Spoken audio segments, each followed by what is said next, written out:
Question number 78, Iron Dome missile defence system belongs to which of the following country. Iron Dome missile defence system किस देश का है? ये Israel का है। आंसर आ गया 3 ओनली। ठीक है, बट हमें अच्छे से तैयारी करनी है। यूएसए का यूएसए का जो मिसाइल डिफेंस सिस्टम है उसका नाम है थाड़, और मिसाइल जो लगती है वो पेट्रियट मिसाइल्स, पेट्रियट मिसाइल है। अच्छा जी, इजराइल का है आयरन डोम। इजराइल का जो आयरन डोम है उसमें से जो मिसाइल निकलती है उसका नाम है बराक मिसाइल। अच्छा, अगली बार पेपर में यही आ जाएगा। अच्छा, तो आपको बता दे इंडिया का जो मिसाइल डिफेंस सिस्टम है उसका नाम है S-400, जो हमने रशिया से लिया था। अच्छा, तो इसका आंसर आ गया 3 ओनली। ठीक, अच्छा आगे चलते हैं। चलिए,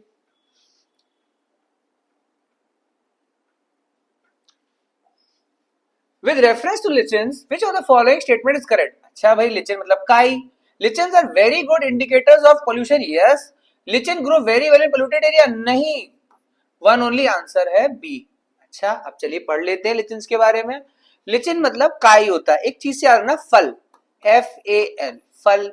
फल मतलब ये बिरादरी एक जैसी है, फंगस, एल्गी और लिचेंस। आपको पता है आर्कटिक के जो तुंद्राज होते हैं, आर्कटिक एरिया जो होता है बर्फ वाला, वहां पर आपके लिचेंस और मॉसेस, MOSSES, मॉसेस एंड लिचेंस, ये कहां पर आते हैं? आपके आर्कटिक तुंद्रा में। ये बहुत अच्छा एयर क्वालिटी इंडिकेटर होता है लिचेंस। हरे रंग की काई है, इस काई को आप हवा में ऐसे करोगे, अगर रंग बदल गया इसका मतलब हवा पोल्यूटेड है, प्रदूषित है। ठीक है, 79 का बी ओनली आ गया। अगला देखते हैं। अच्छा जी, question number 80, assertion reason, India has a parliamentary system of government. Yes, because in India the executive responsible to the legislature. Yes, both A and R are true and R is a translation of A. Yes, responsibility, अभी responsibility issue कैसे enforce करते हैं? No confidence motion होता है, question our होते हैं, parliamentary committees होती हैं। ये सब क्या इंश्योर करती हैं कि रेस्पॉन्सिबिलिटी बरकरार है, कि आपको हटा सकते हैं। तो इसका आंसर आ गया ये हम लोग कर क्या रहे हैं? यूपीपीसीएस का जो प्रीलिम हुआ था 2025 का, वो हम लोग सॉल्व कर रहे हैं जल्द से जल्द, आसान तरीके से और बेसिक इंफॉर्मेशन आपको समझाते हुए। With reference to carrying capacity of environment, carrying capacity of environment मतलब एक एनवायरनमेंट कितना झेल सकता है। फॉर एग्जाम्पल भाई, आपका स्कूल का बैग होता है तो उसकी कैरिंग कैपेसिटी कितनी होती है?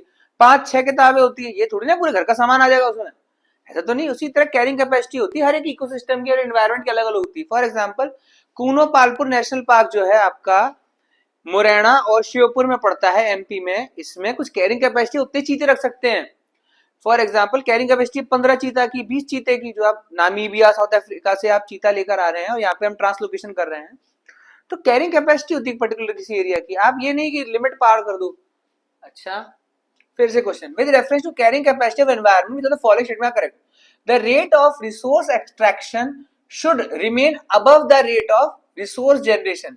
जितना आप रिसोर्स निकाल रहे हो वो ज्यादा होना चाहिए जितना आप रिसोर्स वापस जनरेट कर रहे हो। नहीं, ये गलत है, इसको रिमेन बिलो होना चाहिए। इसको आंसर क्या होगा? बिलो कर दो। अच्छा, generation of waste should remain within the absorption capacity. हाँ, 2 only is the right answer. Generation of waste should remain within the absorption capacity of environment. जितना कूड़ा आप environment वापस से ले पाए उतना ही कूड़ा जनरेट करो। नेक्स्ट आते हैं, चलिए नेक्स्ट है आपका क्वेश्चन नंबर 82। ठीक है, देख लेते हैं। देखिए क्या लिखा है इसमें। मैच करना है रूलर और डायनेस्टी को। रूलर नेम क्या है?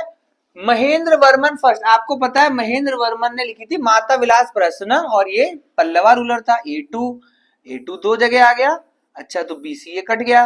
ओके जी, फिर आता आपका कदुंगोन, ये आपको नहीं पता कौन है। अमोघ वर्षा फर्स्ट। अमोघ वर्षा फर्स्ट मतलब राष्ट्रकूट किंग। ओके, राजा राजा फर्स्ट आपको पता है चोला, तो D3, D3 एक ही जगह पर है, आपका आ गया C1, आंसर आ गया ए फॉर इलाहाबाद। ठीक, तो इस तरह से आप एक लिस्ट बना लीजिएगा कि महेंद्र वर्मन फर्स्ट है तो आपको पल्लवा रूलर, अमोघ वर्ष राजपुत्र रूलर, राजा राजा फर्स्ट चोला, तो कडुंगोन कौन हो गए आपके, ये पांड्या हो गए होंगे, कादुनगोन। ठीक है, ये रहा आपका हो गया, आता था ना आपको। अब बता, ये भी नहीं कर पाओगे तो क्यों जा रहे हो पेपर देने, ये नहीं कर पाओगे। मुझसे पढ़ा हुआ व्यक्ति तो कर ले आसानी से। तमिलनाडु, तमिलनाडु और हाईएस्ट पीक मैच करनी है। तमिलनाडु की हाईएस्ट पीक है दोडा बेटा, second highest peak of south India, peninsular India after Annamalai. Rajasthan की गुरु शिखर, ये भी नहीं बता पाएंगे तो फिर क्यों तैयारी कर रहे हैं। नागालैंड सारामती, मध्य प्रदेश धूपगढ़, आंसर आ गया A2 B3 C4, A2 B3 C4 D1, answer आ गया B फॉर बॉम्बे। खत्म, स्टेट हाईएस्ट पीक की स्टैटिक आपको पता होना चाहिए। चलो देखते हैं आगे। बाबर रोड तुजू के बाबरी इन चकताई तुर्की, यस, जबकि बाद में Jahangir, Jahangirnama in Persian.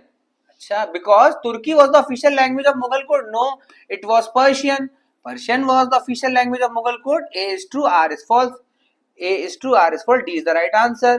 खत्म, आगे चलते हैं। देख रहे हो हो तो रहा है, क्या गड़बड़ है इसमें।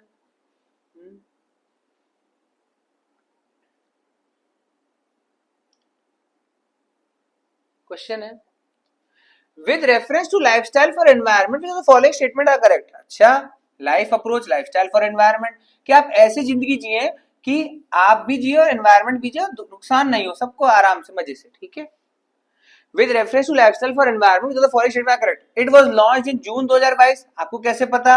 हाँ, ये पता हो सकता है भाई 5 जून वर्ल्ड एनवायरमेंट डे, उस दिन लॉन्च करते होंगे, पर 21 है कि 22 है हमको नहीं पता। अच्छा, डाउट है। It's idea was proposed at the COP25 in Madrid Spain, क्या इसका आइडिया COP25 मैड्रिड स्पेन में हुआ था, ये भी आपको नहीं पता। आप इस क्वेश्चन को लेफ्ट करेंगे, आप इस एनवायरमेंट वाले क्वेश्चन को लेफ्ट करेंगे। क्यों? क्योंकि दोनों में ऐसी चीज दे दी है जिसके बारे में आपको नॉलेज नहीं है ना, आपको पता है। वैसे इसका आंसर 1 ओनली है, बट आप इसको लेफ्ट करेंगे, आप नहीं करेंगे अटेम्प्ट। ठीक है, ये लेफ्ट वाला क्वेश्चन होता है, ये आप अटेम्प्ट नहीं करेंगे। आगे चलते हैं।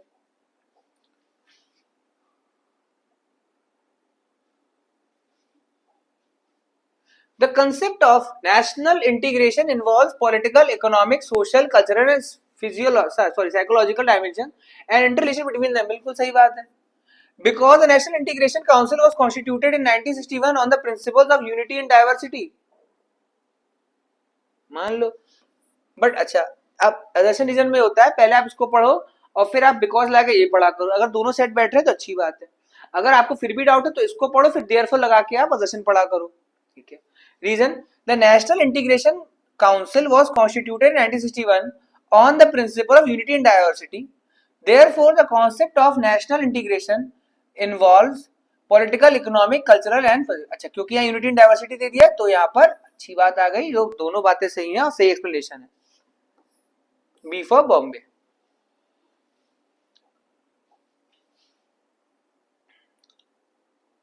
ओके, अब ये क्वेश्चन आया है, अब बोला गया है इसको आप अरेंज करो। अच्छा जी, following arrange them in correct chronological order, मतलब सिलसिलेवार तरीके से बताइए क्या हुआ था। अच्छा, food for work program, food for work program ये आपका आया था 42nd अमेंडमेंट एक्ट जो आया था ना इंदिरा गांधी का 1976 में, 42nd अमेंडमेंट एक्ट, उसके अगले साल 1977 में ये लॉन्च हुआ था। अब मैंने कैसे याद किया था भाई, खाना और काम साथ साथ, साथ साथ खाना और काम, फूड फॉर वर्क, तुम काम करो हम तुम्हें खाना दे देंगे। ठीक है, अच्छा, कम्युनिटी डेवलपमेंट प्रोग्राम, याद रहे जो पंचायती राज है इसका सबसे पहला नाम कम्युनिटी डेवलपमेंट प्रोग्राम था। 1952 में पंडित जवाहरलाल नेहरू इसको स्टार्ट करवाते हैं। अच्छा जी, फिर आया training for rural youth for self employment. अच्छा, गांव में जो यूथ है आप उसे ट्रेन कर रहे हो कि वो खुद से रोजगार कर सके। अच्छा, इसके बारे में नहीं पता इतना मुझे date wise. Drought prone area programme, कि भाई कहाँ पे सूखा ग्रस्त है वहां पर। अच्छा, मुझे पर यह पता है कि 2 सबसे पहले होगा। अच्छा, तो 2 जगह आ गए। अच्छा दोनों में 4 यहाँ पर है, अच्छा ठीक है, तो इसका मतलब है कि ये जल्दी हो गया डॉट प्रोन एरिया प्रोग्राम। अच्छा सी और बी आप उड़ा दीजिए। अब बचा कि 1 या 3 में से आपको एक चूज करना है। मैं एज अ गेस मार रहा हूँ, ए ले ले रहा हूँ, 2 4 1 3 लगा दे रहे हैं, ठीक है। एक बार फिर भी आप इसे नेट पे चेक कर लीजिएगा, और ऐसे जो प्रोग्राम्स हुए हैं अलग अलग वो आपको याद करने होंगे, क्रोनोलॉजी भी उसकी, आजकल क्रोनोलॉजी बहुत पूछ रहा है।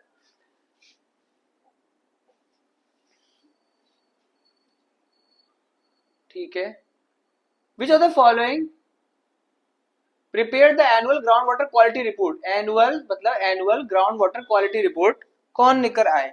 अच्छा भाई, सेंट्रल पोल्यूशन कंट्रोल बोर्ड, नहीं पता हमको। सेंट्रल वाटर कमीशन, नहीं पता हमें। सेंट्रल ग्राउंड वाटर बोर्ड, हमको नहीं पता। पर ग्राउंड वाटर से ग्राउंड वाटर मैच हो रहा है, तो मैं काफी हद तक 3 ओनली के साथ जा रहा हूं। ये आपको गैस है, आपको गैस करना ही करना पड़ेगा। क्यों गया मैं? क्योंकि देखो इनमें से कोई एक ही निकालेगा ये रिपोर्ट, तीनों तो निकाल नहीं सकते, तीनों ऑप्शन में भी नहीं है, तो ये वाले हटे। 2 3 1 2, अब 1 ओनली और 3 ओनली में लड़ाई थी, सो मैंने ग्राउंड वाटर से ग्राउंड वाटर मैच किया। इससे आसान तुक्केबाजी बोल रहा हूं मैं, पर ये करना पड़ेगा, ठीक है।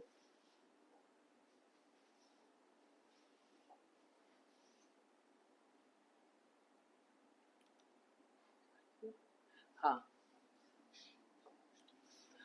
with reference to ozone layer, which of the following statements are correct? Ozone layer shields the surface of the earth from the ultraviolet radiation from the sun. Yes. Ozone depletion has been linked to the chlorofluorocarbon CFCs. Yes. Both 1 and 2 is the right answer.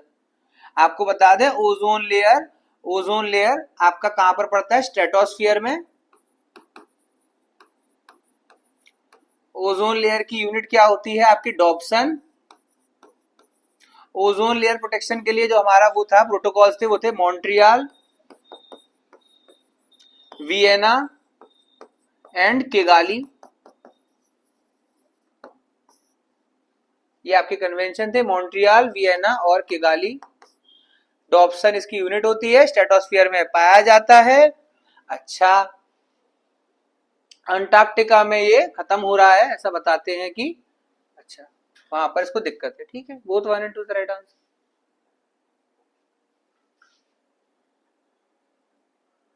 As per the Indian State of Forest Report 2023, the following districts in UP had forest over more than 20% of total area। कहां पर जंगल इतना ज्यादा हो चुका? अच्छा, पहला है बहराइच, आपको नहीं पता। चंदौली आपको नहीं पता। श्रावस्ती आपको नहीं पता। ऑप्शन है ओनली 3, ओनली 1, 1 2 2 3। ये भी आपको लेफ्ट करना पड़ेगा, 90th क्वेश्चन लेफ्ट करना पड़ेगा। याद रहे आपको पेपर में 15 क्वेश्चन आप लेफ्ट करोगे ही करोगे। टोटल 150 क्वेश्चन है, मैं बोल रहा हूं उसमें से 15 क्वेश्चन आप लेफ्ट करना, ठीक है। एंड 107, ठीक है, ये हो गया।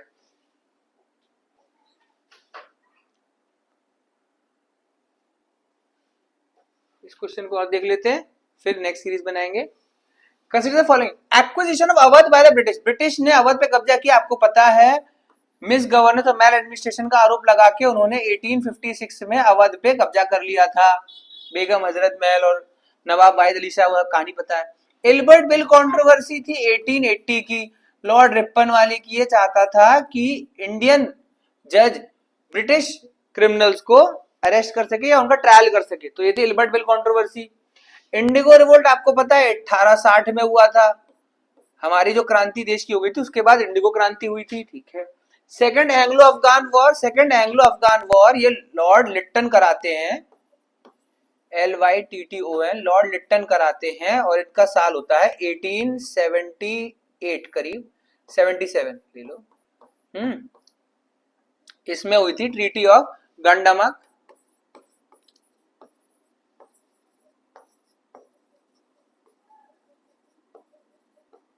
ठीक है, अच्छा तो अब अरेंज करने को आया, क्रोनोलॉजिकल ऑर्डर में अरेंज करना है, बहुत आसान हो जाएगा अब, क्योंकि आपको सामने डेट लिख दी है सबकी। सबसे पहले तो अवध पे कब्जा किया तो 1, अच्छा जी ये लो, ओ ये रहा और ये रहा, तो ए और डी हट गया। उसके बाद आपका आएगा इंडिगो रिवोल्ट 3, तो अच्छा ये लो 1 3 1 3, अच्छा 2 जगह है, अच्छा। फिर उसके बाद बोला गया है कि या तो एंग्लो अफगान या एल्बर्ट बिल। आपको पता है एंग्लो अफगान पहले हुआ है तो 4 पहले हुआ है, बाद में हुआ आपका एल्बर्ट बिल। आंसर आ गया सी फॉर कैलकाटा 1342, ठीक है, ठीक है, आज इतना ही रखते हैं। अगली बार हम जो क्वेश्चन करेंगे वो यहाँ से होगा 91। ठीक है, चलो thank you very much. I hope आपको सीरीज अच्छी लगी हो। इस तरह से हम लोग बना रहे हैं, आप पूरे सारे वीडियोस देखिएगा। बाय।